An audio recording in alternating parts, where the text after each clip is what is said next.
오늘은 요한복음 20장 11절로 18절 말씀 가지고 부활의 주를 만난 마리아, 이런 주제로 말씀을 나누겠습니다. 오늘 내용은 그렇게 복잡하지 않고 간단합니다. 등장하는 인물은 막달레네 마리아, 그리고 예수님, 부활하신 예수님, 그리고 두 사자가 등장하지요. 그 상황에서 이제 왜 예수님께서는 그 막달레네 마리아가 측은하지 않았을까요?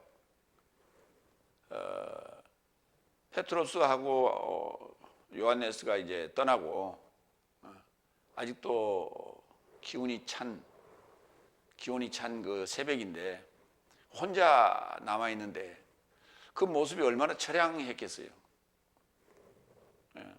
저녁에 뭐 잠을 제대로 잤겠습니까? 새벽에 나오니라고. 그런데 직접적으로 대면하여 반기지 아니하시고 뭔가 이렇게 테스트하고자 하는 어떤 그런 숨기고자 하는 그런 모습들을 우리는 여기서 발견하면서 참 짓궂다, 이런 생각이 들어요. 요 한 20여일 전회에서 미국의 도널드 트럼프, 그리고 한국의 문 대통령, 또 기타 여러 사람들의 그 북한 김정은에 관한 설에 대해서 많은 이들이 이러쿵저러쿵 얘기를 했어요. 그런데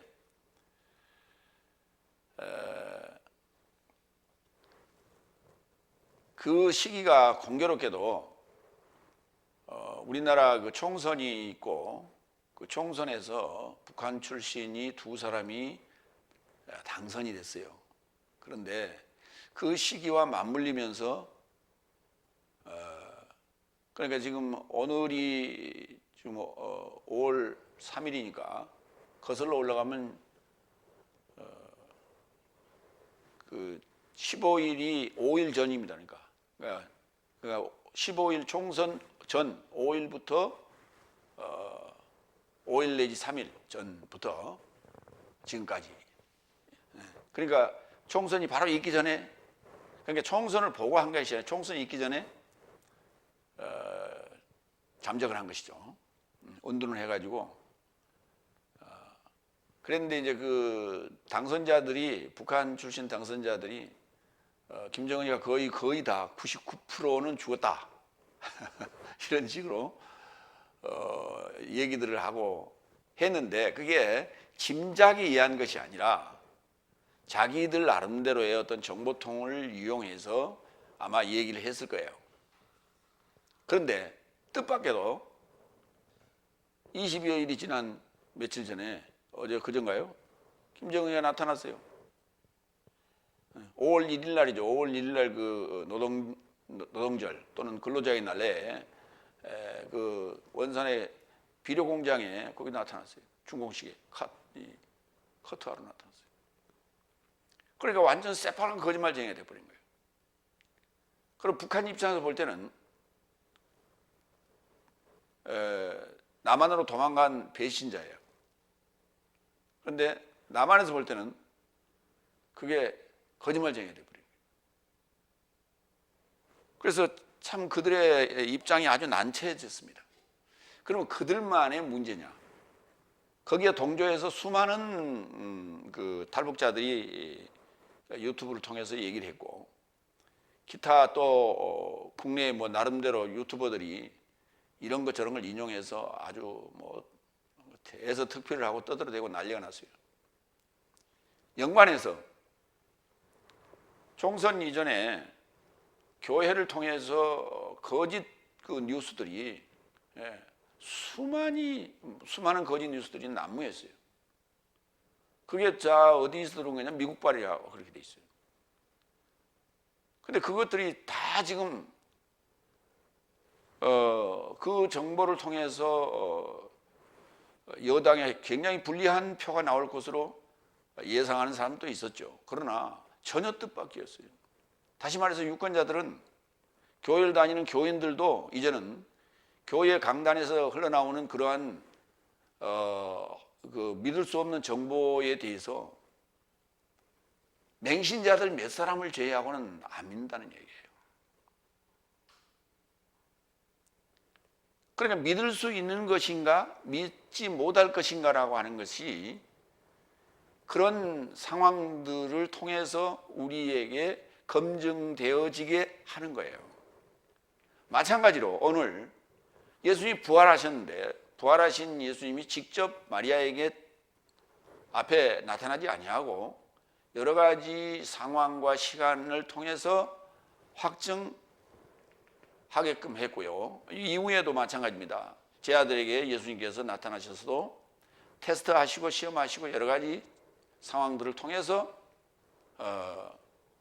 자신의 부활 사실을 확인시켜 줍니다. 그래서 제 아들은 여러 상황을 목도하면서 체험하면서 예수님의 부활을 인정하게 되는 것이죠. 결코 우리가 어떤 사건이 결말이 나기 전까지는 단정해서는 안 됩니다. 아마 서기관 바리새인들과 대제사장 그리고 빌라도를 비롯한 그 군병들은 자기들이 목도했기 때문에 피를 흘리고 물을 흘리고 이미 죽어갔기 때문에 그리고 장사를 지냈기 때문에 다시는 살아날 것이라는 생각은 전혀 할 수가 없었죠. 왜냐하면 그들에게는 그러한 믿음이 없었기 때문이죠.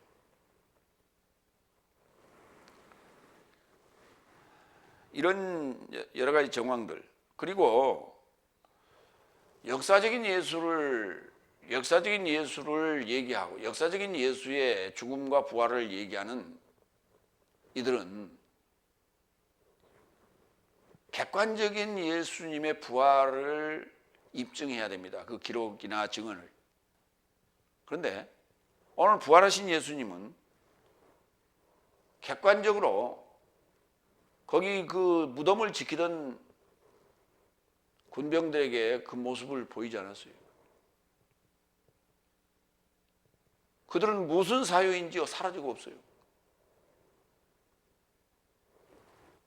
그리고 부활한 이후에도 예수님은 40일간의 행적이 기록이 되어 있는데 그 행적에 예수님의 제자들 외에 다른 이들에게 그 모습을 드러낸 적이 전혀 없습니다. 그러니까 예수님께서 죽으신 것까지는 그리고 무덤에 장사 지낸 것까지는 역사적인 것 같이 보여요. 그러나 예수님의 부활 순간부터는 그 역사적으로는 증명할 수 없는 상황으로 기록이 났어요. 그러니까 역사가들이 그걸 기록해야 되는데 예수님의 부활 이후는 역사가들이 기록이 없습니다. 그럼 역사적인 예수를 얘기할 때는 부활 이전의 예수에 대한 기록만 있는 거예요.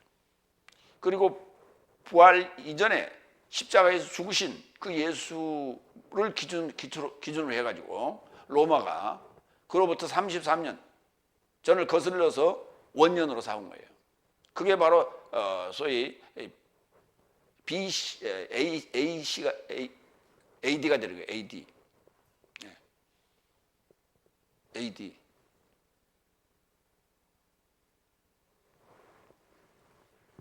그러니까 주후가 되는 거예요. 그거를 로마의 원년으로 삼았다는 사실이에요. 그러면 예수님 부활의 예수를 그들이 목도했다면 예수님이 부활한 시점을 원년으로 삼아야 되는 거예요. 그런데 예수님이 탄생한 걸 원년으로 삼았어요. 그러니까 역사적인 예수를 입증해 주는 것은 로마가 하고 있는 거예요. 그러나 예수님이 부활했다는 사실에 대해서는 로마가 입증을 못하는 거예요. 이런 이야기들을 하고 본문으로 들어가겠습니다. 첫 번째, 요한복음 20장 11절로 13절. 무덤에서 흰색 입은 두 사자를 만났다. 이 사자라는 표현과 천사라는 표현이 있는데 같은 단어입니다. 안겔로스라는 단어예요. 히브리어로는 말라크라고 하는데, 천사란 말은 하늘 천자에다가 그 불이다나 불일 사자예요. 그러니까 하늘이 부리는 자, 하늘이 부리는 자 이런 뜻이에요. 그러니까 하늘의 심부름꾼 이런 뜻이에요. 그걸 천사라고 불러요.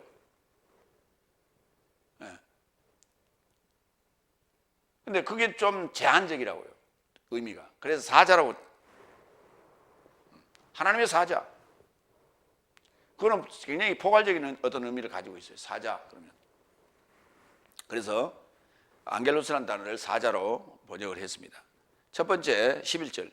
그런데 마리아는 밖에서 무덤을 향해 울고 서 있었던 것인데 마냥 울면서 무덤에 이르고자 굽으렸다. 여기 이제 두 개의 전치사가 등장합니다. 프로스, 밖에서 무덤을 향하여, 프로스, 프로스토 문에 메이노. 그 다음에 울면서 무덤에 이르고자, 에이스톤 문에 메이온, 문에 메이온. 그러니까 무덤에 이르고자 하는, 무덤에 들어간 거예요. 무덤에 들어간다는 얘기는 무덤화하고자 하는 거예요, 지금. 이 표현 자체가 에이스톤 문에 메이온. 그러니까 울면서 무덤에 이르고자, 죽으려고 들어간 것과 같은 의미란 말이에요. 지금 그런 어떤 그 절실함이 지금 현재 있는 거예요. 요한복음 20장 8절로 10절을 보겠습니다. 왜 여기 마리아만 지금 남아있는가라는 상황을 보겠습니다. 마리아가 제일 먼저 무덤에 왔었죠. 왔다가 아무것도 없는 것을 확인하고 베드로에 가서 얘기를 했고, 베드로가 이제 또 다른 제자 하나를 데리고 와서 확인을 하고 가버렸어요. 없다는 것을 확인하고 갔습니다. 그게 이제 20장 10절에 나와요.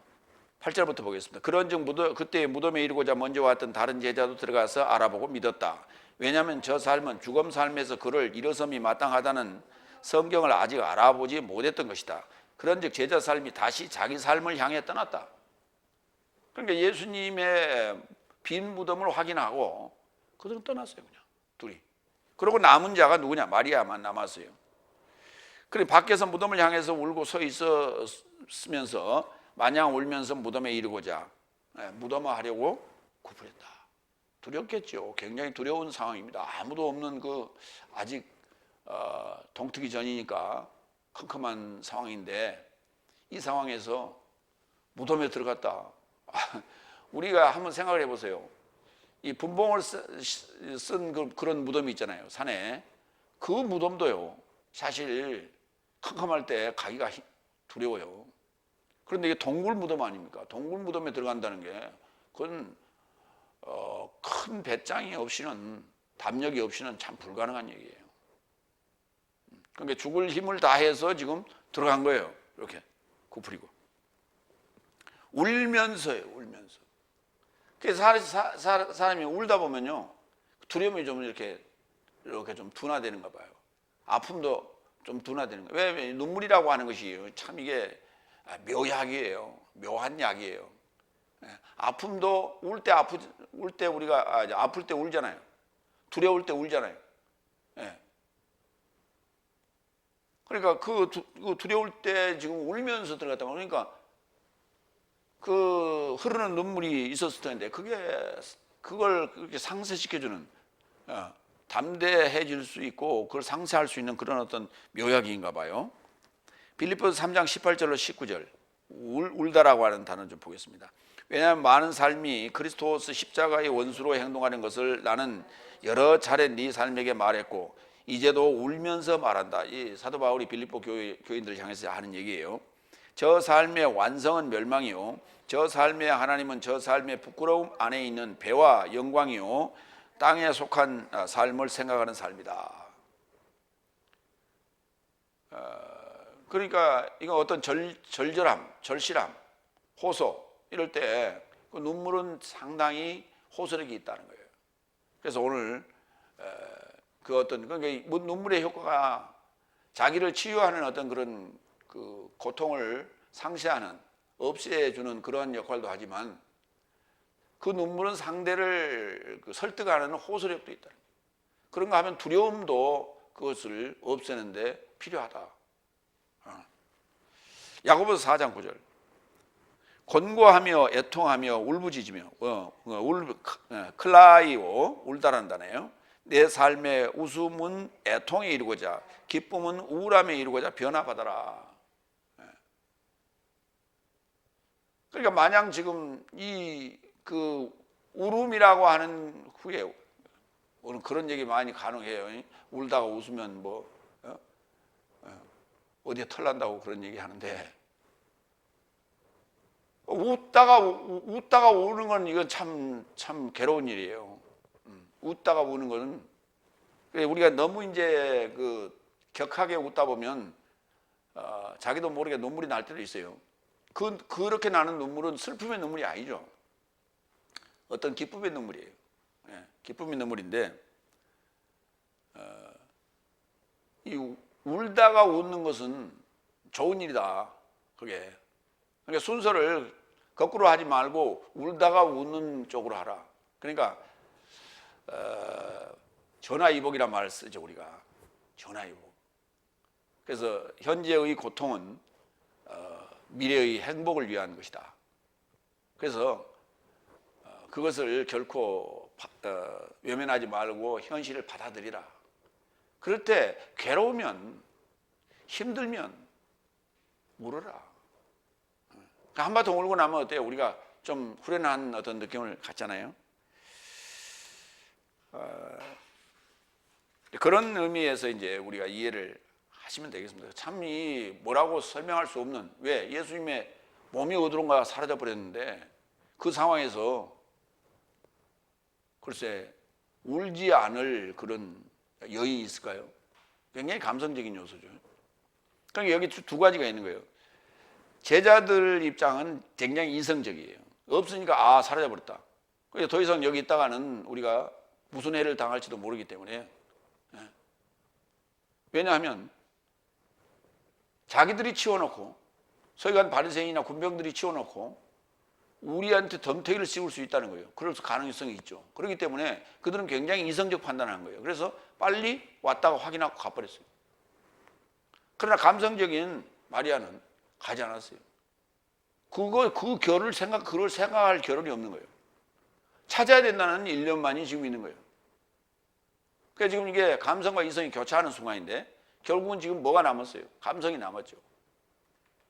근데 감성만 가지고 우리가 믿음을 유지할 수는 없는 거예요. 두 번째로 갑니다. 12절. 그리고 흰색 살 만에 앉아있는 두 사자 삶을 발견한다. 예수의 몸이 누워 있었던 곳에 머리를 향해 하나와 발살을 향하여 하나를 발견한다. 두 사자 삶을, 예수의 몸이 누워 있던 곳에.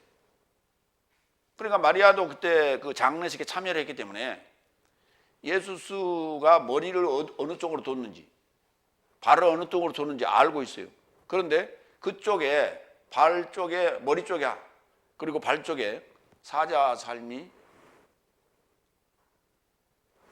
앉아있는 모습을 발견한 거예요. 그러면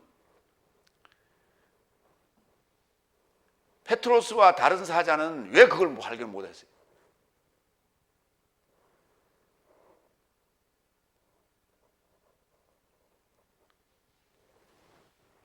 그러니까 보여주고 안 보여주고의 차이예요.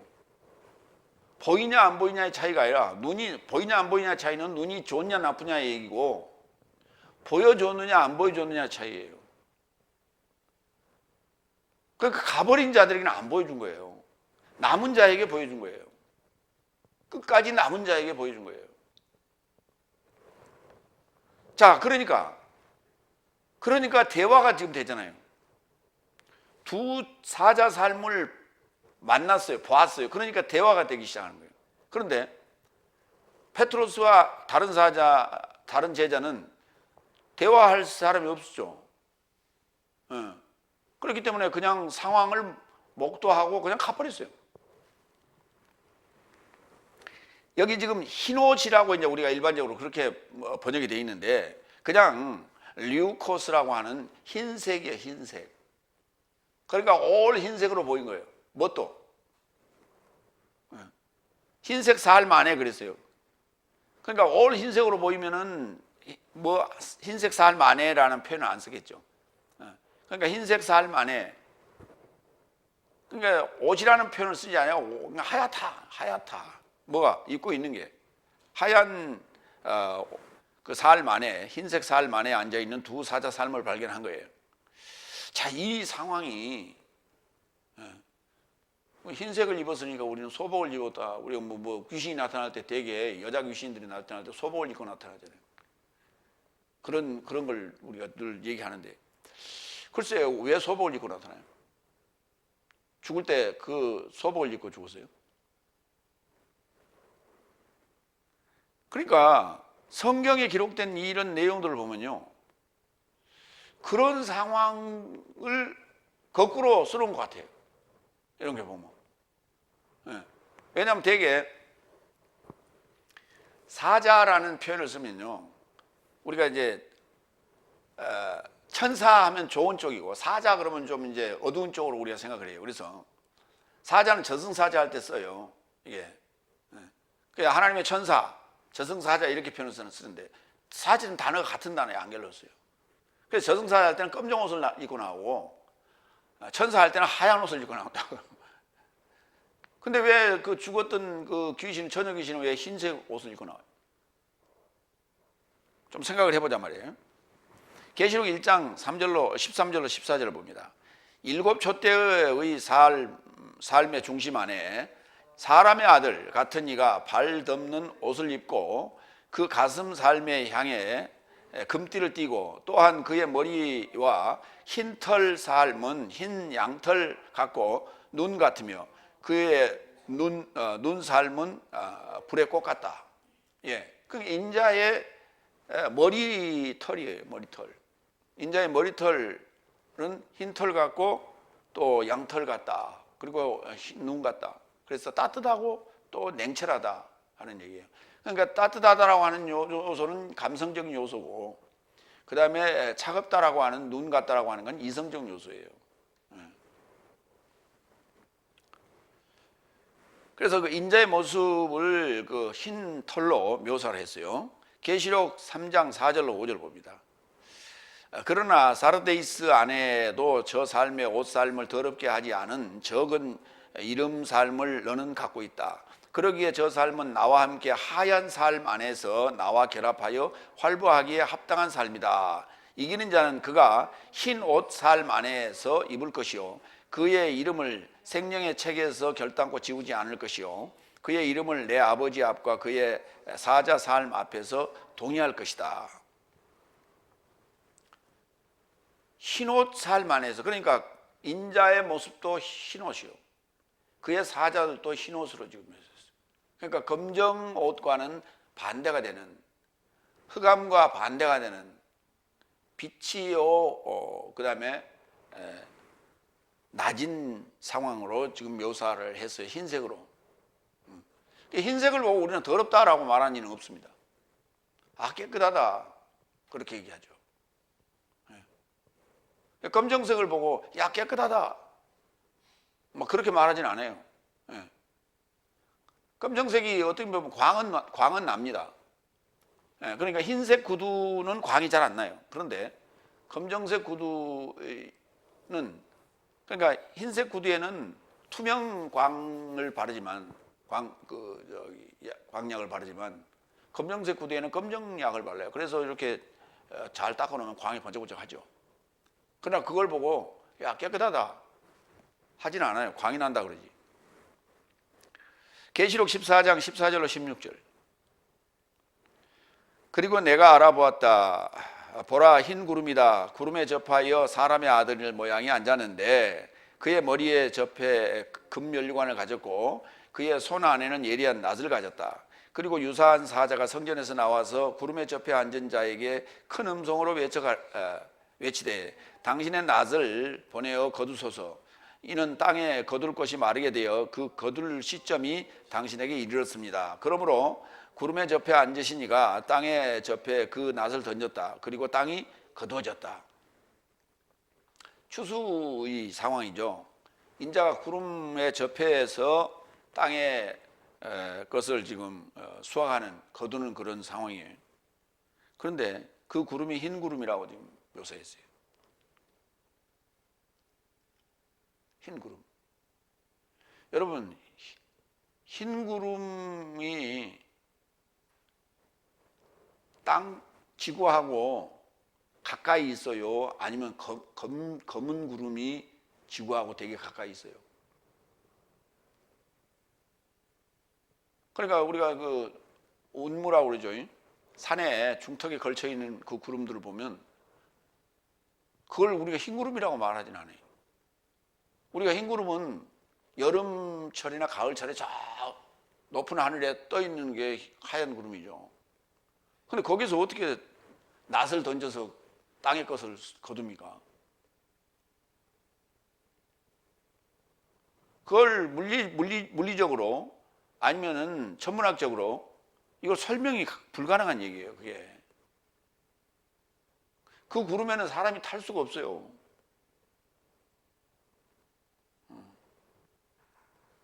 슈퍼보드는 타고 나를 수 있지만, 양탄자도 타고 나를 수 있지만 그 구름은 타고 나를 수가 없다고요. 거기 뻥 빠져버려요, 사람이. 흰 구름. 그러니까 지금 이게 그 희다라고 하는 것들이 다 뭐냐면 이긴 자에게, 인자에게 뭔가를 이렇게 가리고 있고 덮고 있는 그런 지금 모습으로 나타납니다. 그리고 운반수단으로도 나타나고요. 계시록 19장 11절로 보겠습니다. 11절로 14절까지. 그리고 나는 열려진 하늘을 보았다. 그리고 보니 흰 말과 그를 접하여 앉은 분이 믿음직스럽고 참되다 하고 초청된 분이며 그는 의 안에서 판결하며 싸우신다. 그래서 그의 눈살은 불꽃 같고 그의 머리를 접하여 많은 왕관살이요 자기 말고는 아무도 알아보지 못하게 기록된 이름을 가졌고 피에 적셔진 옷을 걸쳤으니 그의 이름은 하나님의 말씀이라 초청된다. 그리고 하늘 안에 군대 삶이 희고 깨끗한 세마포 옷을 입고 흰말 삶에 접하여 그와 동행하더라. 흰말이 등장합니다. 그리고 열려진 하늘이 등장합니다.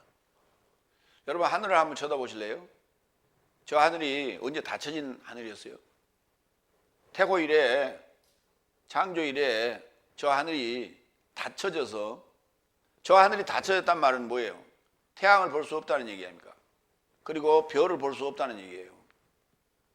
그런 적은 한 군데도 없습니다.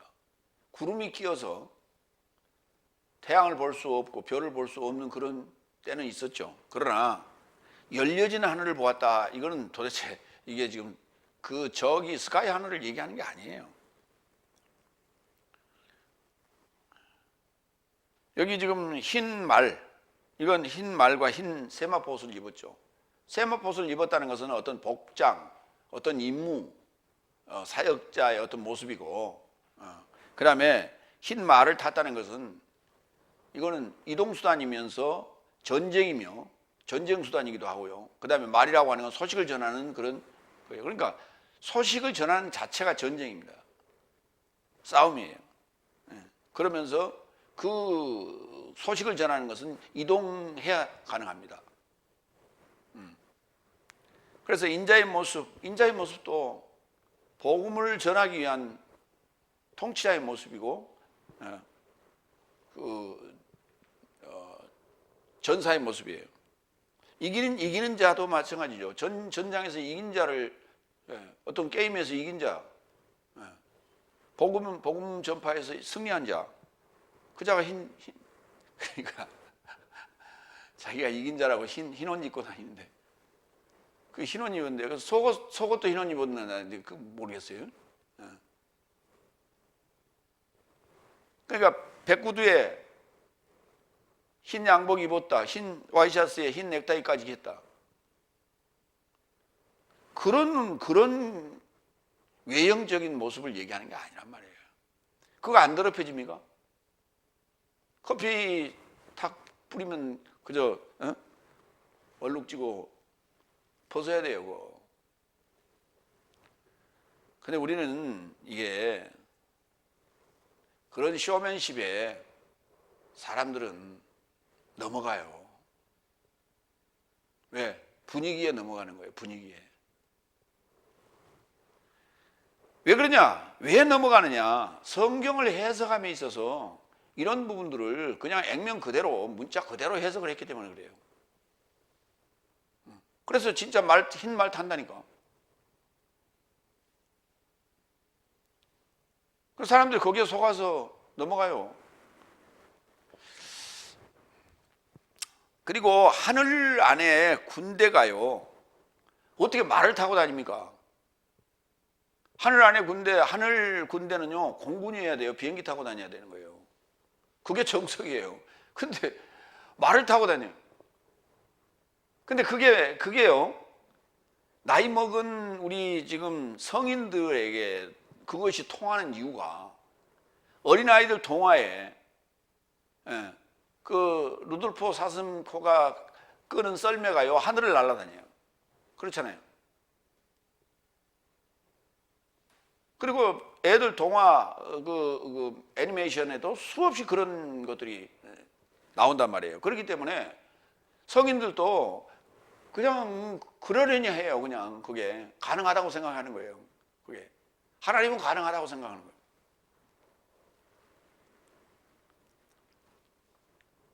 그리고 이걸 읽을 때도 뭐 그냥 아무렇지도 않아요. 그냥 성경이 그렇게 써놨으니까 그러려니 하고 그냥 믿어요. 여기 지금 두 사자가 등장하는데 이 두 사자에 대해서 좀 살펴봅니다. 두 사자는요, 두 증인과 연관해서 우리가 볼 수밖에 없어요. 계시록 11장 1절로 4절에 그리고 갈대 형태가 지팡이로 내게 주어졌다. 말하되 일어나라. 그리고 하나님의 성전과 제단과 그 안에서 예배하는 삶을 청량하라. 그리고 성전 바깥 마당은 청량하지 말고 밖에 내던져라. 그가 열국 삶에게 주어졌으니 저 삶이 거룩한 성을 40과 2달 삶을 짓밟을 것이다. 그리고 내가 나의 두 증인 삶에게 줄 것이다. 그러면 저 삶이 거친 베옷을 걸치고 1260일 삶을 예언할 것이다. 이 삶은 땅의 주 앞에서 있는 두 올리브 나무와 두 촛대 삶이다. 그래서 이 지금 계시록 11장 1절로 4절에 두 증인 거친 베옷을 입었죠. 그런데 오늘 예수님의 부활하신 그 무덤 안에는 흰 옷을 입었어요. 그러니까 지금 여기 여섯째 날 거친 베옷을 입은 이 두 증인이 지금 그게 예수님 모습이에요. 그게 여섯째 날을 여섯째 날 우리의 모습이고요. 근데 이제 십자가에 죽고 부활했을 때의 모습은 흰색 옷으로 바뀐 거예요. 그래서 두 증인의 모습이 이렇게 거친 베옷에서 흰색으로 바뀌었다는 것을 보여주는 거예요. 그러면 결국은 일곱째 날을 살아야 될 일곱째 날의 모습인 거예요. 왜냐하면 부활 시에는 예수님께 부활에 대해서 물었죠. 사두개인들이. 부활 시에는 이 여자가 일곱 형제와 결혼을 했던 이 여인이 누구의 아내가 됩니까? 라고 물었어요. 예수님께서 대답하시기를 부활 시에는 시집도 안 가고 장가도 안 간다. 부활 시에는 하늘의 사자 삶과 같다. 동등하다. 그랬어요. 그러니까 그게 지금 여섯째 날에 제 아들이 예수님께 물었던 상황이거든요. 그러니까 부활 시라고 하는 것이 지금 여섯째 날을 마무리하는 결산하는 과정이에요. 이게 부활 시에 그래서 그러니까 하늘의 사자, 하늘의 앙겔로스와 같다라고 했는데 일곱째 날을 살아야 되기 때문에 둘이라는 단어를 또 쓰는 거예요. 예. 그 둘이라는 개념은 탈바꿈됐다는 개념이에요. 그래서 두 사자, 두 증인은 계속 탈바꿈돼야 돼. 일곱째 날까지. 그래서 아까 내가 이 보수에 대해서 얘기했는데요. 보수라는 개념은요, 지금 현재 우리나라가 현재 겪고 있는 것이 지금 이 사회적 현상을 여러분이 잘 보셔야 돼요.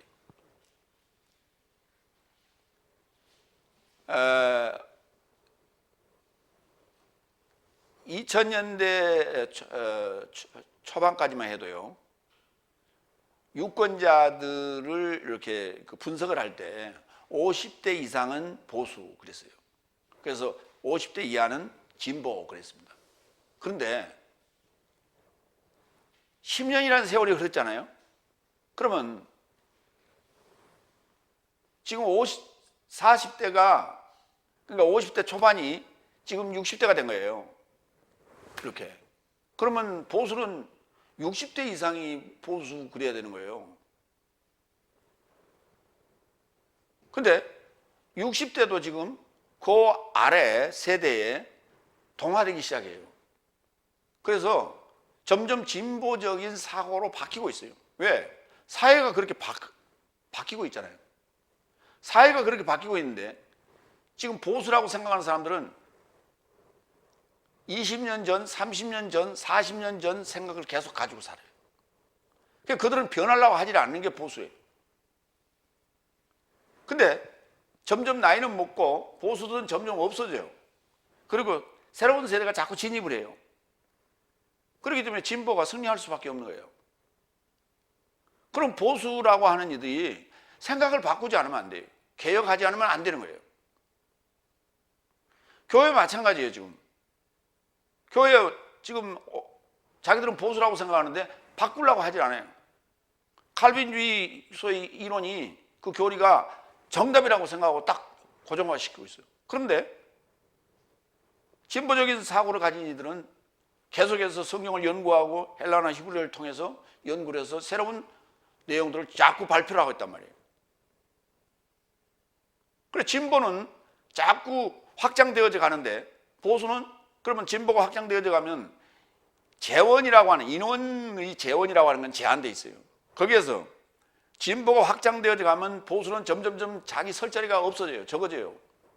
이걸 알아야 돼요. 근데 그 지금 세대가 이렇게 움직이고 있다라고 하는 것을, 변하고 있다는 사실을 까마득히 모르고 있는 거예요. 늘. 그렇기 때문에 보수적인 사고를 가진 사람들은 자꾸만 지는 거예요. 퇴보되는 거예요.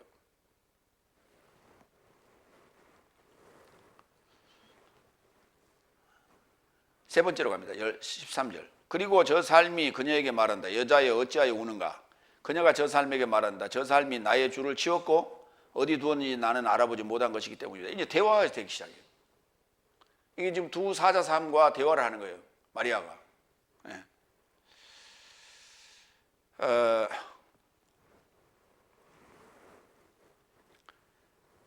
이 두 사자, 두 천사라는 표현이요, 성경을 뒤져보니까 딱 두 번밖에 안 나와요.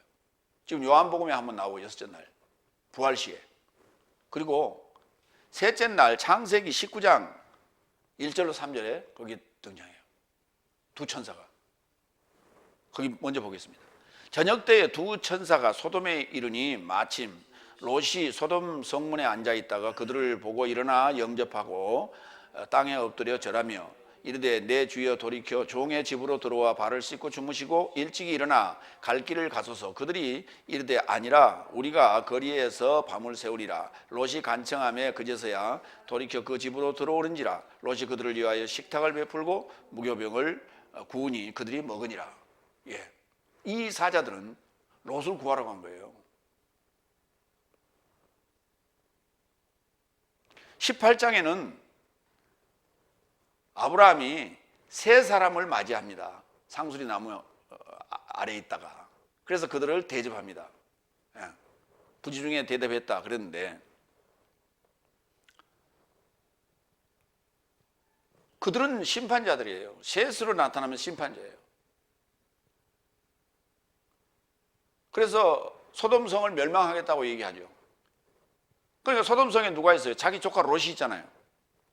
그래서 조건을 겁니다. 거기 만약에 의인 50인이 있다면 멸망하겠습니까? 그러면 멸망 안 하지. 예, 그래서 이제 뭐 그 5가지 같은가요? 10가지 같은가요? 그 이제 그 조건부로 3번이나 이렇게 했는데, 그러니까 셋이 나타나면 심판이에요. 판결이에요.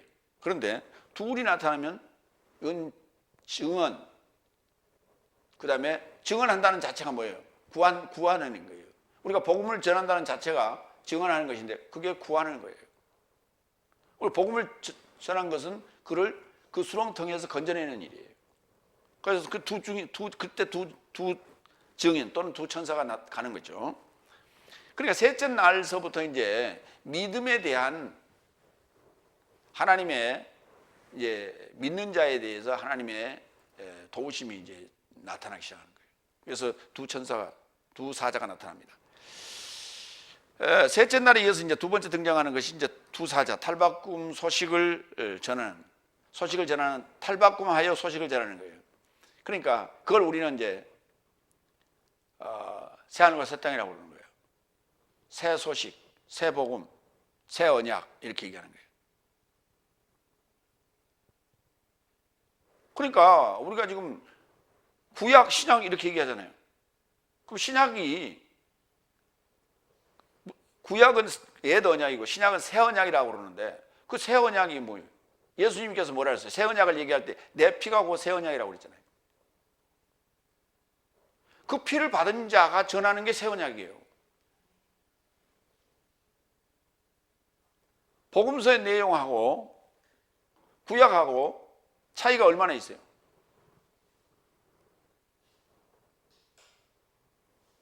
엄청난 차이가 있는 거예요, 사실은. 근데 그 내용을 이해해야 돼요. 무슨 말이냐면 서기관, 바리새인, 사두개인들은 구약 소위 타나크를 지금 경전으로 보고 있었단 말이에요. 그것만 믿었어요. 그런데 예수님께서 오셔서 엄청난 말씀을 하신 거예요. 그러니까 예수님을 십자가에 매달아 버린 거예요. 그러면 그 내용이 구약과 복음서의 내용이 현격하게 차이가 나게끔 해석을 해야 되는 거예요. 근데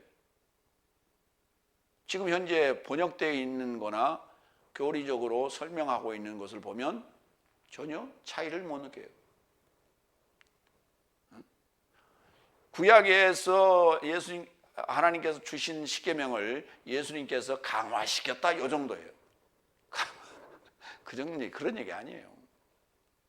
그 차이점을 발견을 못하고 있는 거예요, 현재. 현격하게 차이가 나야 되는 거예요. 그게 5째 날과 6째 날의 차이예요. 그리고 7째 날에 그것이 이제 내 삶이 되어서 적용하는 거예요. 6째 날은 내 그 현격이 달라진 내용을 내가 받는 것이고 7째 날은 내 것이 돼서 증언하는 거예요. 근데 무슨 보수하고 앉았어요. 보수. 맨날 구약 털털. 그걸 우리가 이제 그 구약만 얘기하고 앉았고 있고 보수 얘기하고 있는데 그걸 보고 뭐라고 그러냐면 꼰대라고 하는데 꼰대.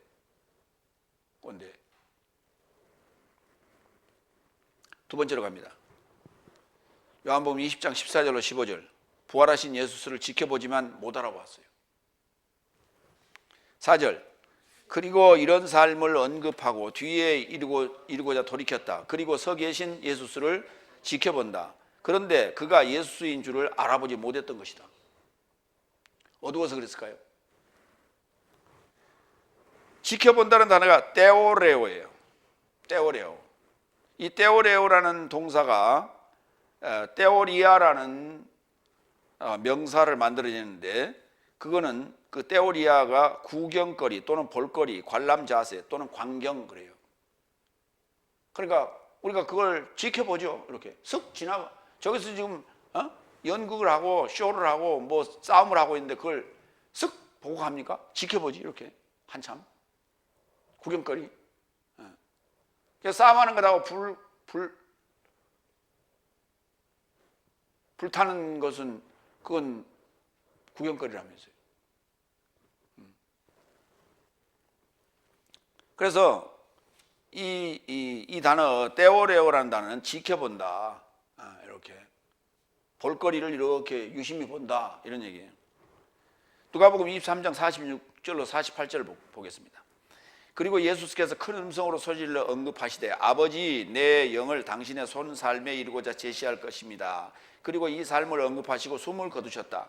그러자 백부장이 발생한 것을 알아차리고 하나님을 영화롭게 하여 말하되 이 사람이 실제 의인이더라. 이 볼거리에 접하여 모인 모든 무리도 발생한 것을 지켜보다가 자신의 가슴 삶을 치며 돌아가더라. 여기 이 볼거리, 구경거리, 떼오리야.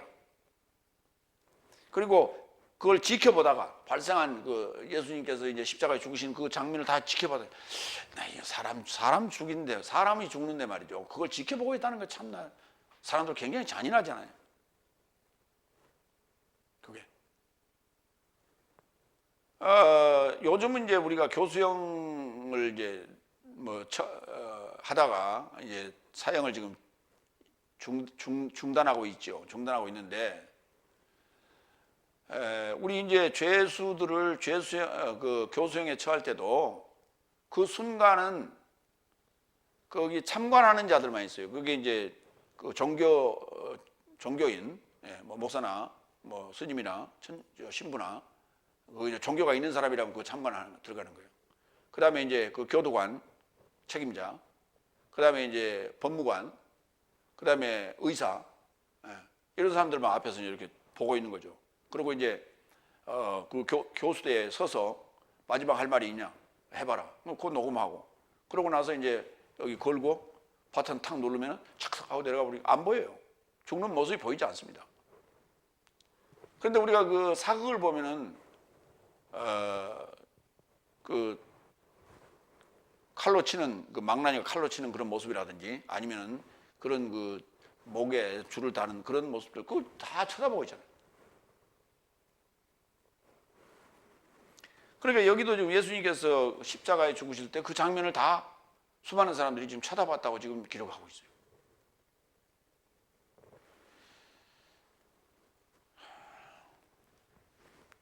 그때 그 단어가 떼오레오예요. 그러니까 마리아가 지금 돌이켰다는 얘기는 지금 들어가다가 그 굴이 그렇게 깊지 않는 거예요. 그러니까 이렇게 굽혀서 안을 확인하고 그 다음에 이제 돌아 나오는 거예요. 나왔는데 밖에 누군가가 또 서 있는 겁니다. 그런데 서 계신 예수를 지켜봅니다. 유심히 봤어요. 이렇게 봤는데 그가 예수인지를 알아보지 못했다. 근데 15절 예수께서 그녀에게 말씀하신다. 여자여 어찌하여 우는가? 누구를 찾느냐? 마리아는 그가 동산지기로 있는 줄로 생각하여 그에게 말한다. 주여 당신이 그를 옮겼거든 그를 어디 두었는지 내게 언급하소서. 나도 그를 치우겠습니다. 동산지기 거기가 동산이었습니다. 요한복음 19장 41절에 보면 그가 십자가에 못 박힌 곳 안에도 동산이 있더라. 동산 안에 새 무덤은 그 안에 아직 아무도 둔 적이 없더라. 그런즉 유대인의 예비를 인하여 무덤이 가까이 있기 때문에 저 사람이 거기에 예수를 두었다. 그렇기 때문에 이제 동산지기인 줄 알았어요. 그 동산지기라는 단어가 케프로스예요. 케프로스. 이 케프로스는 케포스, 정원 또는 동산이라는 단어와 우로스, 파수꾼 또는 감시하는 자, 지키는 자. 이 두 단어의 합성이에요. 그래서 케프로스, 동산지기. 동산 감시자. 옛날에 이제 우리는 상감이라고 불러서 상감. 산림 감시원이라고 그래요. 그건 이제 나중에는 이제 옛날에 상감하는 것은 줄여서 이제 산을 감시하는 자, 그래서 상감이라고 했어요. 산에 이제 그 우리가 땔감하러 다니다가 야 상감 온다 하면 도망가는 거예요. 그 이제 외정시대 때부터 내려온 말입니다. 그렇게 만들어진 말인데 이제 최근에는 그렇게 상감이라고 얘기 안 하고 산림감시원 이렇게 얘기를 하죠. 그래서 그 산림법이 굉장히 엄해요. 그래서 걸리면 상당히 큰 벌을 받습니다. 동산직인 줄 알았어요. 그래서 예수를 어디 두었느냐? 지금 관심이 다른 데 없어. 예수님의 그 몸에만 관심이 있는 거예요. 지금. 그러니까 눈에 뵈는 게 지금 없다. 그렇게 우리가 이해를 하시면 돼요. 그런데 요한복음 20장 16절로 18절 마리아야 허락보니 이 두 사람의 대화입니다. 예수께서 그녀에게 말씀하신다. 마리아야. 다른 말 안 했어요. 그러니까 예수님께서 두 마디 하신 거예요. 여자여, 여자여, 어찌하여 우는가 이랬어요. 여자여 한번 그렇게 불렀고, 그때는 못 알아차렸어요. 여자야 할 때는 못 알아차렸는데, 마리아야 하니까 마리아가 금방 알아차렸어요. 마리아가 돌이켜 그에게 말한다. 하랍보니. 이는 히브리어로 선생님이라 일컬어진다. 하랍보니. 하랍보니를 잘못 들으면요, 오라버니로 들립니다. 아마 그래서 이렇게 여기서 오라버니라는 단어가 여기서 유래된 게 아닌가 하는 생각도 해보기는 합니다만은, 하랍보니, 나의 선생님, 랍비도 이제 같은 개념이에요. 그러니까 하랍보니 하는 것은 이제 부를 때 이거 랍비어 또는 할 때 또 랍비라고 부릅니다. 그런데 하랍보니가 훨씬 더 정감이 있어요. 그런데 마리아야라는 얘기는요, 사람의 이름이기도 하지만은 모반자여 의미상으로는, 그러니까 그 상황이 지금 예수님의 모친 마리아, 이모 마리아, 막달라 마리아, 다른 마리아가 예수님의 십자가 죽으실 때에 그 밑에 다 진을 치고 있었거든요. 그게 의도했던 것이든 아니든 간에 그 상황이 있었는데 오늘 마리아만 막달라 마리아만 와 있거든요. 근데 그 진을 치고 있었던 마리아들이 진을 치고 있었던 게 뭐냐면 모반이거든요. 근데 예수님께서 모반자야 그런 거예요, 지금. 이걸 번역하면 그렇게 되는 거예요. 그 소리를 딱 듣는 순간 정신이 반짝 날 수밖에 없죠. 그러니까 음성을 듣고 분별하는 게 아니잖아요, 지금. 여자여 어찌하여 우는가라고 할 때 그 음성을 예수님의 들었던 음성인데 그걸 이해를 못해요. 지금 이 상황은요, 전화로 듣는 게 아니에요. 생음악으로 듣는 거예요, 지금. 음성으로. 근데 그것도 아주 고요한 아침에. 근데 그걸 못 알아들어요. 말이 안 되는 거죠. 그러니까 음성으로 알아듣는 게 아니라 내용으로 알아듣는 거예요, 지금.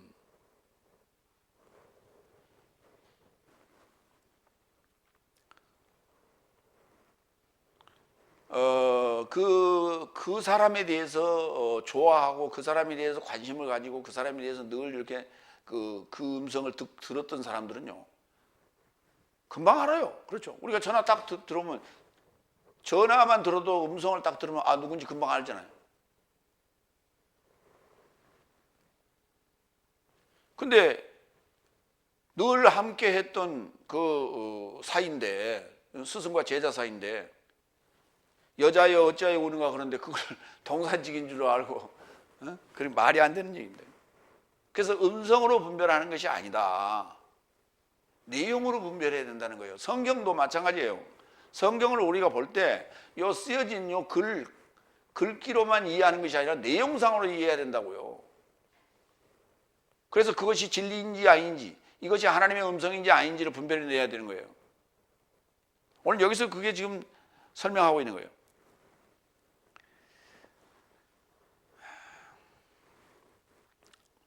누가복음 8장 1절로 3절을 봅니다. 막달레네 마리아, 그러니까 막달라인 그렇게 했어요. 그걸 그렇게 번역을 했는데 막달레네로 그냥 하시면 됩니다. 누가복음 8장 1절로 3절. 그리고 연이어 그는 성과 마을을 조차 통과하시며 하나님의 나라를 선포하시고 12사람과 그와 함께 복음을 전하게 되었다. 그리고 나쁜 영 삶과 질병 삶으로부터 고침받은 어떤 여인 삶은 그녀로부터 7 귀신이 나간 막달레네라 초청된 마리아와 그 여인 삶이, 그 다음에 헤로데스의 지배인 쿠자스의 아내 요한나와 수산나와 다른 여인 삶, 어떤 여인 삶은 그녀와 시작한 삶에서 떠나 그에게 섬기더라.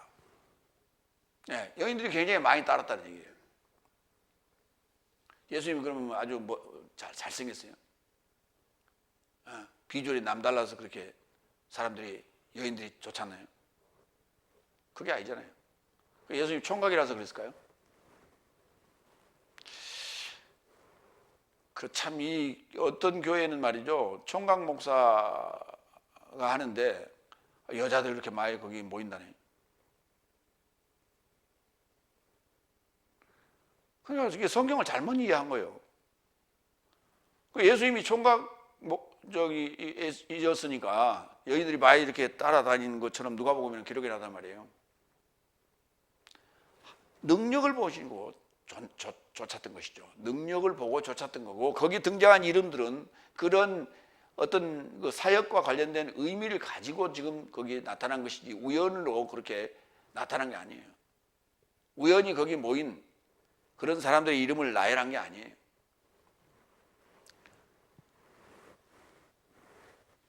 마가복음, 그러니까 이제 우리가 이제 막달레네 마리아는 7 귀신 나간 여인이다 하는 얘기, 이제 근거가 여기 나와 있는 거고요. 마가복음 10장 51절로 52절을 봅니다. 그리고 예수께서 답변하여 그에게 언급하시되 내가 너에게 무엇을 행하고자 원하느냐. 그러자 소경이 그에게 언급하되 선생님, 랍비여, 라보니여 했어요. 그러니까 라보니여라고 이 단어가 쓰인 데는 두 군데예요. 여기 마가복음 10장 51절과 그리고 오늘 본문에 라보니여, 내가 쳐다보고자 원합니다. 그러자 예수께서 그에게 물러가라, 내 믿음이 너를 구원한 것이다 언급하시니 저가 곧 쳐다보았다. 그리고 길 안에 예수와 동행하더라. 지켜본다는 단어와 다른 단어예요. 쳐다본다는 단어는 무슨 말이냐면 아나블레포라고 그래가지고 지금 눈꺼풀이 이렇게 닫아 있는 상태거든요. 이 눈꺼풀이 닫아 있는데 이게 이렇게 되기를 원하는 거예요. 이렇게 안아해서 볼 수 있도록. 그래서 쳐다본다 이런 표현을 썼어요.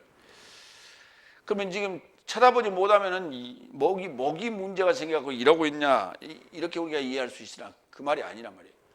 이렇게 쳐다본다는 얘기가 눈 떠서 보기를 원한다. 눈꺼풀이 이렇게 열려서 보기를 원한다. 그 아나블레포라는 단어를 썼어요. 그때 라보니어라는 단어를 사용합니다. 7번째 17절. 예수께서 그녀에게 언급하시되 내 것에 만지지 말라. 왜냐하면 나는 아직 아버지를 향하여 올라가지 못한 것이다. 너는 형제 삶에게 가라. 그리고 내 형제 삶에게 가라. 그리고 내가 내 아버지와 내 삶의 아버지를 향하여 내 하나님과 네 삶의 하나님을 향하여 올라간다고 저 삶에게 언급하라. 내 것에 만지지 말라. 나를 만지지 말라가 아니요. 내 것에 만지지 말라. 여기 1인칭 소유격을 써서 묵을 했어요. 내 것에 접촉하지 말라. 우리 일반적으로 나를 만지지 말라 그래야 맞죠. 내가 내 것에 만지지 말라. 내 것에 대해서. 내 것에 대해서. 소유격으로 썼어요. 합토마이라는 단어를 썼는데요. 그 근거를 뭐라고 했느냐? 아버지를 향해 오르지 못했다. 아직. 아버지를 향해 오르지 못했다.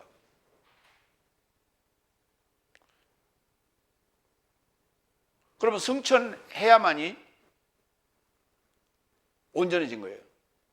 부활 승천까지가. 그렇죠. 부활 승천까지가 예수님의 사역의 종지부다. 그런데 이 합토마이라는 단어가요, 굉장히 범위가 넓어요. 폭이 넓어요. 사용처가. 뭔가 이렇게 연결한다, 관계, 그 다음에 접촉, 만지다, 대다 이런 말 들어가있어요. 대다. 여러분 그 버스에 보면 운전석 바로 뒤에 거기 뭐라고 써놨어요? 발 대지 마시오 이렇게 써놨어요. 발 대지 마시오. 그 외국 사람들 그거 알아들으려면 모르겠어요. 발을 대다. 그럼 뭐라고 그래요? 발 접촉하지 마세요. 그래야 맞잖아요. 대단한 단어가 이제 우리말의 한글이에요. 한글이고 접촉하다는 단어는 그게 한문입니다. 그런데 뜻이 뚜렷한 것은 접촉하다 그래야 맞아요. 발 접촉하지 마시오.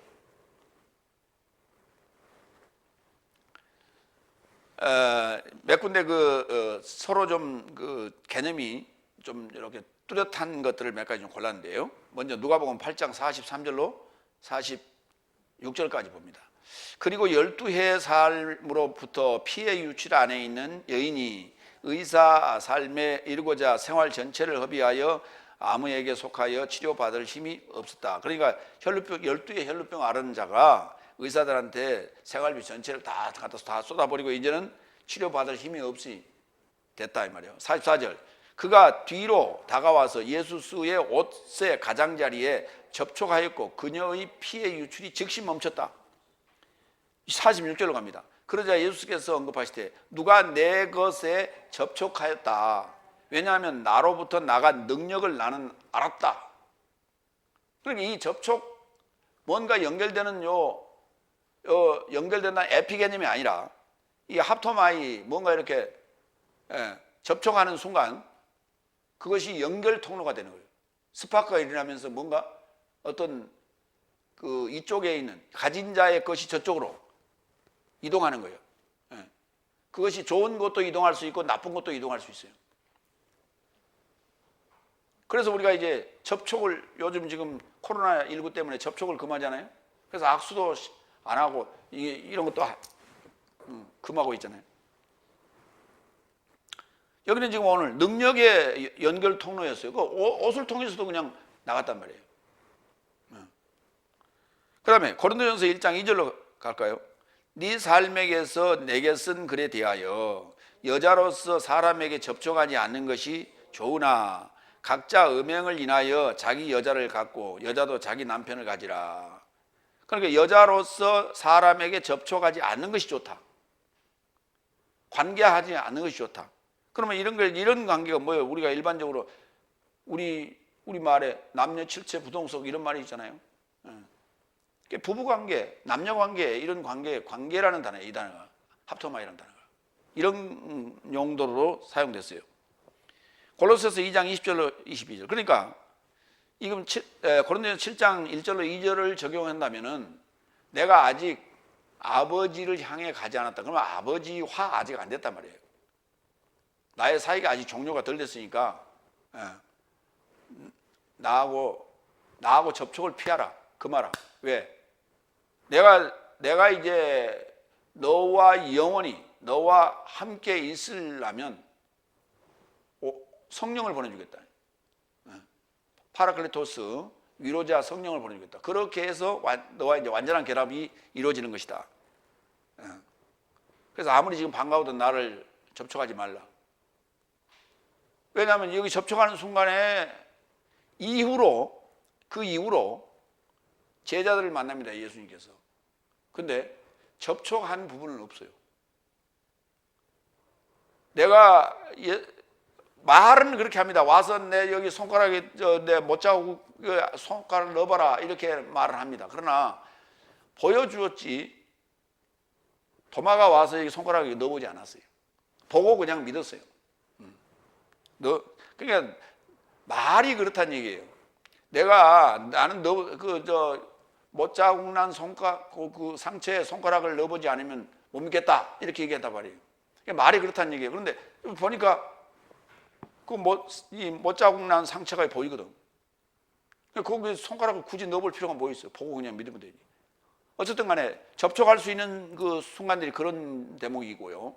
예수님께서 디베레 바닷가에 갔을 때 거기서도 이제 생선 떡을 가지고 와서 같이 먹고 하셨는데 그때도 접촉하지는 않았어요. 골로새서 2장 20절로 22절 봅니다. 그런즉 네 삶이 세상의 초등학문으로부터 그리스도스와 함께 죽었다면 어떻게 세상 안에 사는 것처럼 법령을 받느냐? 법령 또는 칙령이에요. 어떤 다른 영을 받느냐, 다른 어떤 사상을 받느냐는 만지지도 말고 맛보지도 말고 건드리지도 말라. 이 모든 삶이 소모함으로 부패에 이르고자 사람의 명령과 가르침을 줬느냐? 그러니까 사상적 오염, 예수님에게서는 능력이 나가서 치유를 하지만 내가 세상의 초등학문을 받아들이면 오염된 것이 나를 부패시키는 거예요. 그러니까 그것을 만지지도 말고 맛보지도 말고 건드지도 말라는 거예요. 그 옆에 가지도 말라는 거예요.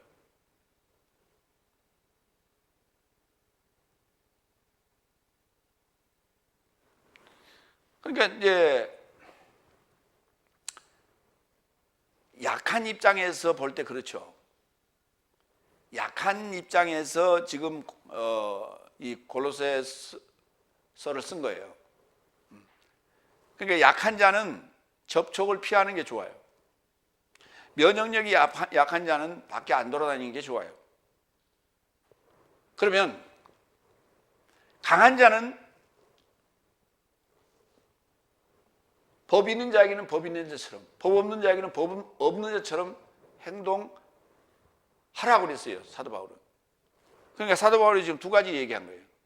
약한 자에게는 만지지도 말고, 그 다음에 맛보지도 말고, 건드리지도 말라 그랬어요. 근데 강한 자에게는, 법 있는 자에게는 법 있는 자처럼 행동하고, 법 없는 자에게는 법 없는 자처럼 행동하라. 그래서 그 법 없는 자나 법 있는 자나 그들을 얻고자 하는 것이다. 그러면 신천지가 인터넷도 보지 말라, 일반 교회도 가지 말라, 대화하지 말라, 그럼 뭐예요? 오염되기 때문에, 자기들의 교리가 오염되기 때문에 죽을 수 있다, 부패할 수 있다. 결국은 그들은 강한 자들이 아니라는 게 약하다는 거예요. 불완전한 교리를 지금 얘기하고 있다는 거예요. 그러니까 그 신천지가 됐든 아니면 다섯째 날 교회가 됐든 누가 됐든 간에 제대로 강하게 이길 수 있는 그러한 실력을 겸비했다면 내보내놔도 무슨 문제가 돼요. 면역력이 충분한데 오염되지 않는다, 그런 거예요. 그런데 오늘 여기서 예수님께서 그 얼마나 반갑겠어요. 마리아가 지금 와락 달래들어서 껴안고 싶죠. 얼마나 반가웠겠어요.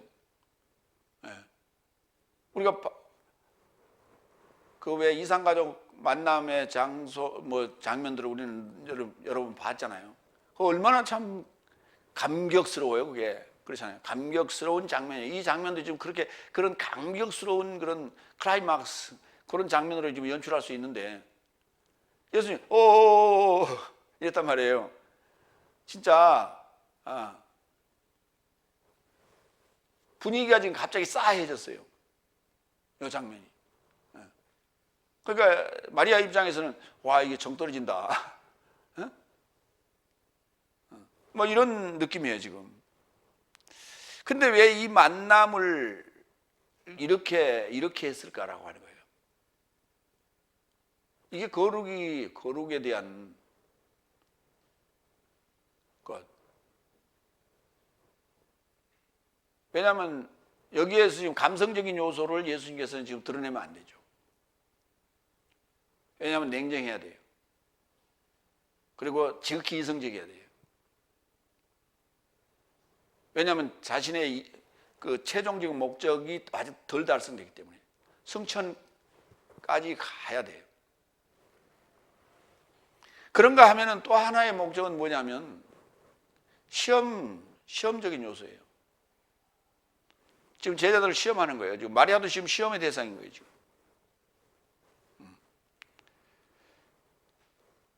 그러니까 이제 우리가 이런 거예요. 우리가 지금 무슨 모임에 갔는데 굉장히 반갑잖아요.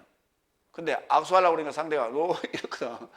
굉장히 그때는 이성적이어야 돼요. 냉정해야 돼. 근데 야 임마 그 악수 좀 하면 어때서, 이런 개념이 아니란 말이죠. 그래서 냉정함을 가져야 될 때는 냉정해야 되는 거예요. 왜? 그게 지금 전체의 일을 지금까지 3년 반 동안의 공생애를 그르칠 수 있거든요. 그래서 철저하게 그거를 지금 통제하고 계신다, 이렇게 이해를 하시면 돼요. 그런데 여기 한 가지 더. 너는 내 형제 삶에게 가서, 그랬어요. 굉장히 중요한 말씀을 하셨어요. 내 형제 삶에게 가서 내가 아버지와 내 삶의 아버지를 향하여, 내 하나님과 내 삶의 하나님을 향하여 오른다. 이 아나바이오란다. 올라간다 또는 오른다. 그러니까 내 아버지, 줄이면 이렇게 내 아버지 하나님과 네 삶의 아버지 하나님을 향하여 오른다 라고 가서 언급해라. 이 현재형이 오른다는 단어가, 올라간다는 단어가 현재형이 아나바이온을 썼는데, 위로 이렇게 올라간다. 올라가는데 걸어 올라갈 수도 있고, 엘리베이터 타고 올라갈 수도 있고, 슉 올라갈 수도 있고. 중요한 건 그곳이 어디냐? 하늘이라는 거예요. 그것이 하늘이라는 거예요. 근데 그 하늘이 우리가 생각하는 저 스카이 하늘이 아니란 말이에요. 히브리어로는 샤마임이라 부르고요. 그 샤마임이란 단어가 다섯째 날까지는 샤마임이에요. 근데 여섯째 날부터는 우라노스 또는 우라노이. 우라노스는 단수, 우라노이는 복수예요. 우라노스라고 해요. 우라노스로 가셨어요. 샤마임이 단수화된 우라노스로 가신 거예요. 그 하나님을 향하여,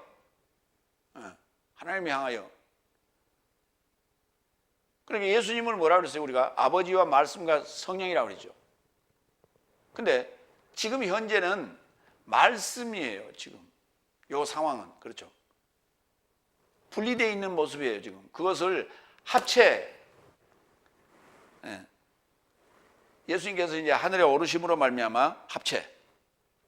자, 그러면 향하여라는 개념이, 향하여 오른다는 개념이 뭐냐? 요한복음 1장 1절. 시작 안에 말씀이 미완료로 있었으며 말씀은 하나님을 향하여 미완료로 있더라. 그리고 그 말씀이 미완료 하나님이시더라. 그러면 지금 이게 하나님을 향하여 오른다는 얘기는 뭐예요? 완료, 그 말이에요. 말씀이 완료된 얘기, 하나님이 된다는 얘기예요. 그런데 그 하나님 아버지를 뭐라고 불렀어요? 아버지라는 개념은 내가 상속자라는 개념이고, 아버지는 출발이라는 의미라 했죠. 그러니까 나의 출발지로 간다는 거예요. 다시 되돌아간다. 내 출발지로. 그리고 그 간다는 개념이 뭐냐면 하나님. 그러니까 미완료 말씀이 떨어져서 완료가 되면 하나님. 그 요한복음 1장 1절에 완성을 얘기하고 있는 거예요. 오늘 지금 우리가 보고 있는 게, 지금 현재 설교하는 게 요한복음 맞잖아요.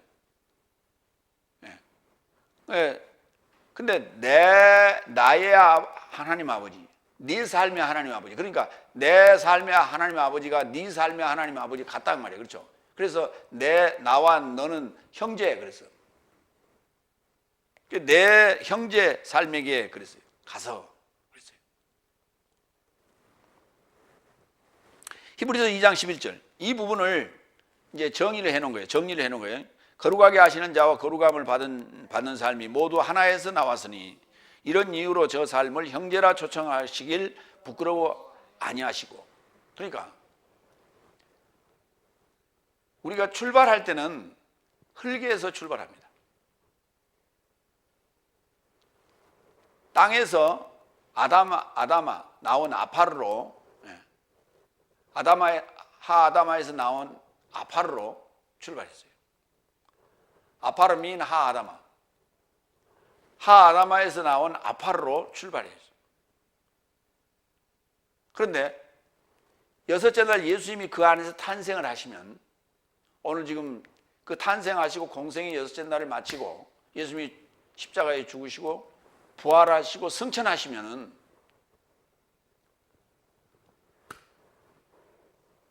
완성체가 돼요. 하나님이 완성된단 말이에요. 하나님이 완성되는 거예요. 그래서 그 하나님이 완성됐을 때 하나님의 아들이라고 부르고요, 하나님으로부터 낳았다라고 얘기하는 거예요. 근데 내가 내 스스로 믿음으로 말미암아 하나님의 아들이 될 수가 없어요. 내가 하나님의 아들이 될 수 있는 것은 하나님이 나 안에서 나셔야 돼. 예수스가 내 안에서 탄생해서 여섯째 날의 공생의 과정을 내 안에서 완성해야만이 내가 하나님의 아들이 되는 거예요. 이걸 하나님의 상속자라 부르는 거예요. 이걸 일곱째 날이라 부르는 거예요. 그랬을 때 우리가 한 아버지로부터 낳았다. 그래서 나를 벗겨놓고 보는 거예요. 성경을. 나를 벗겨놓으면 예수님만 보여요. 성경에. 그래서 예수님과 나를 한 형제라 부르는 거예요. 이렇게. 그럼 내가 여러분에게 복음을 전하면 여러분과 나가 한 형제가 되는 것이죠. 그러니까 진리의 형제가 되기도 하고 비진리의 형제가 되기도 하는 거예요.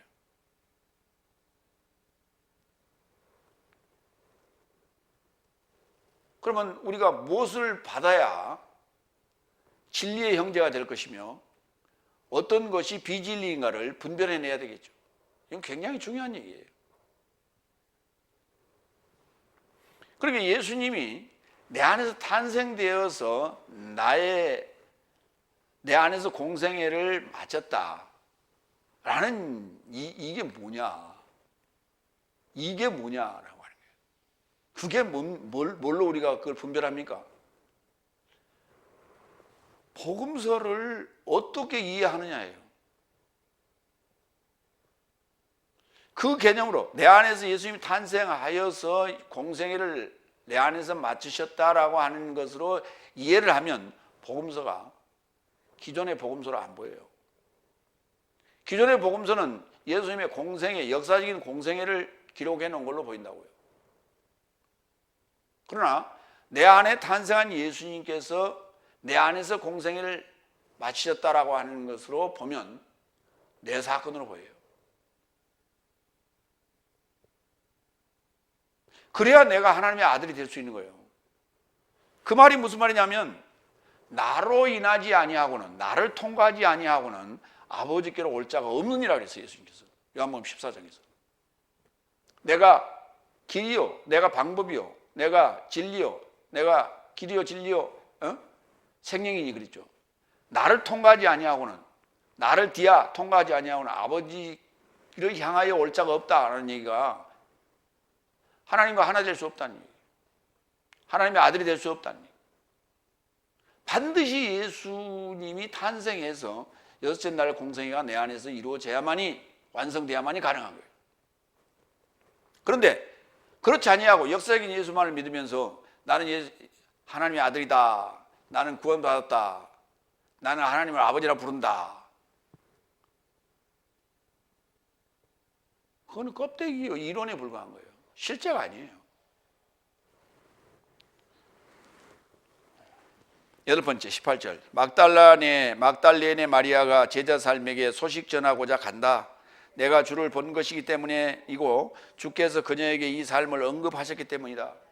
그렇죠. 이게 복음이에요. 이게 복음의 시작이에요. 지금.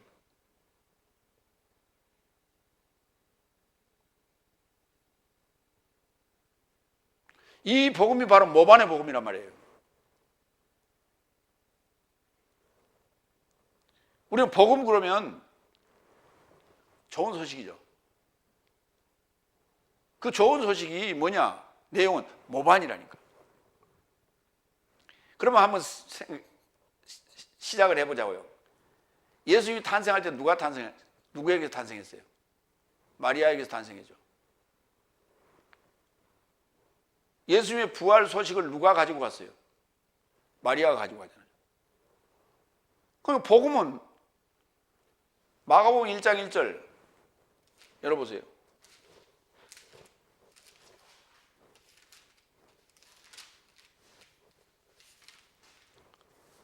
하나님의 아들 예수 그리스도스 복음의 시작이라.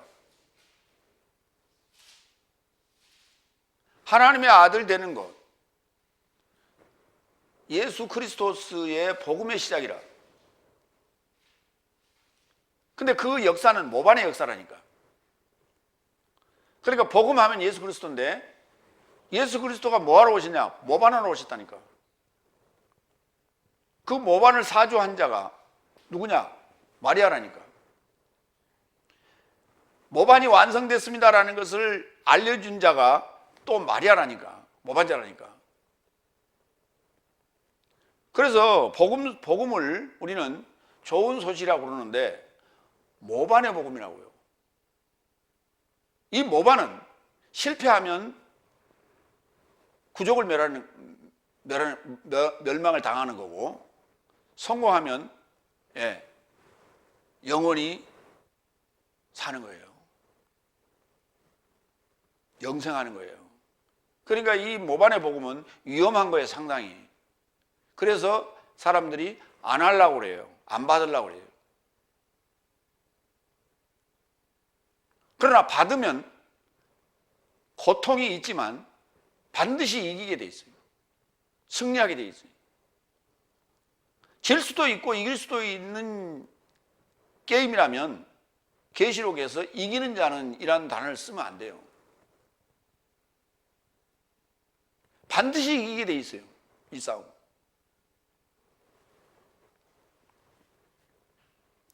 마무리합니다. 안식 삶의 하나에 막달렌이라는 단어는 망루라고 그랬죠. 그 망루를 지키는, 계속해서 지켜보고 있는 거예요, 이 마리아가. 이 망루에 있는 그 마리아 모반자가 부활의 주를 만났으나 접촉하지도 못하고, 주께서 내 형제 살매에 가서 내가 나의 아버지 하나님을 향해 오른다고 전하라는 소식을 가지고 제자 살매에게 달려갑니다. 우리는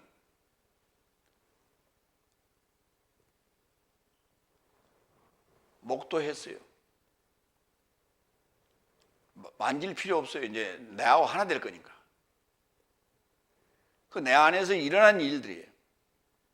그 모든 일을 보고 듣고 느끼고 체험한 증인이에요. 이걸 증인이라 하는 거예요. 이걸 전하는 자를 우리가 사자라고 합니다. 그래서 복음 앞에 나라의 복음, 그거는 구조적인 얘기고요. 성격은 모반의 복음입니다. 위험합니다. 그러나 승리하면 영원히 누릴 수 있는 권세를 갖게 되는 거예요. 여러분 모두가 영원히 누리는 영생의 권세를 갖기를 소원합니다. 기도하겠습니다.